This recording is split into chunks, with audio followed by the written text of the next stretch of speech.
क्या चीन की मौज आ गई है? क्या चीन, जो वैसे इतना उदारवादी है भी नहीं, अब सही समय है कि थोड़ा सा उदारवादी रवैया अपनाए और खींच ले आधी दुनिया को अपनी तरफ? ये एक मतलब बहुत ही इंटरेस्टिंग क्वेश्चन है कि चीन, इसके लिए हमें चीन के अंदरूनी जो एक करेक्टरिस्टिक्स है, जो हम किसी भी चीज़ को हम बोल देते हैं वो चाइनीज़ करेक्टरिस्टिक्स तो एक उसमें हमें थोड़ा सा गौर देना फरमाना होगा कि चीन के साथ एंगेजमेंट विद हम बोलते हैं कॉशन, राइट? क्योंकि काफ़ी हद तक आप साउथ ईस्ट एशिया में देख लीजिए, साउथ एशिया में देख लीजिए, हाँ, इसमें कोई दो राय नहीं है कि चीन जो है एक ऐसा डेवलपमेंट पार्टनर, एक ऐसा कुछ हद तक कुछ देशों के लिए एक सिक्योरिटी पार्टनर भी, काफ़ी देशों के लिए एक अनएवॉइडेबल इकोनॉमिक पार्टनर, राइट? ये एक चीन का जो नेबरहुड है साउथ ईस्ट एशिया, जस्ट आप साउथ एशिया को भी ले लीजिए और काफ़ी सारे सेंट्रल एशिया में, कहीं भी जाइए दुनिया में, तो ये एक, अब तो अफ्रीका तक, हाँ, अफ्रीका तक, आप लैटिन अमेरिका चले जाइए तो तो ये एक तो आप इग्नोर नहीं कर सकते हैं।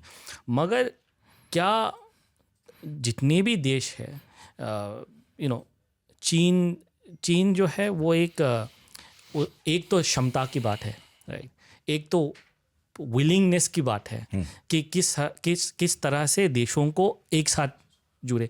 और एक साथ जुड़ने का मतलब ये नहीं है कि चीन अपने हित के खिलाफ में कुछ करेगा। अमेरिका ने इन 70 सालों में पोस्ट वर्ल्ड वॉर 2 के बाद हमेशा अपने हित में ही काम किया है। मगर जब आप एक ग्लोबल ऑर्डर बनाते हैं, उसका मुखिया बनना चाहते हैं, आप प्रोजेक्ट कर रहे हो अपने आप को, तो एक मुखिया बनने का मतलब ये है कि आप ऐसा एक ढांचा बनाए, ऐसा economic financial order, security order बनाए, जिसमें एक तो लोग अपने आप को महसूस करें।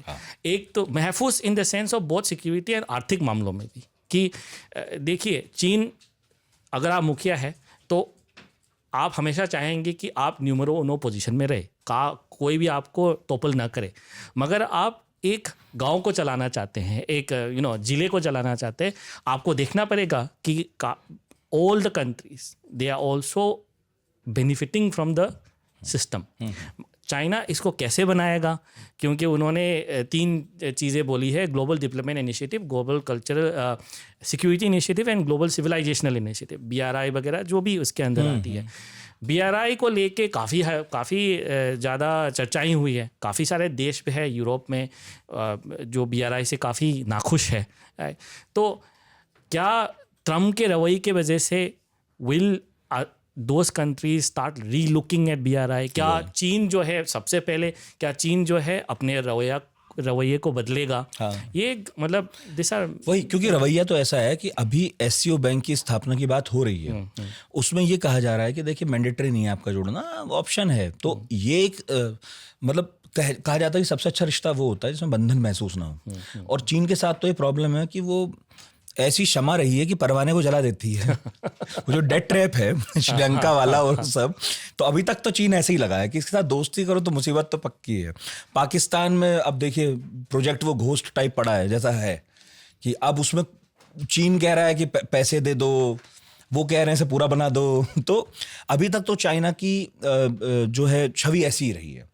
लेकिन अब वही जो मेरा सवाल था कि धीरे धीरे जो आप कह रहे थे कि अगर जिला चलाना है, गांव चलाना है, तो आपको ये महसूस कराना पड़ेगा कि भाई आप हमारे साथ सुरक्षित हो।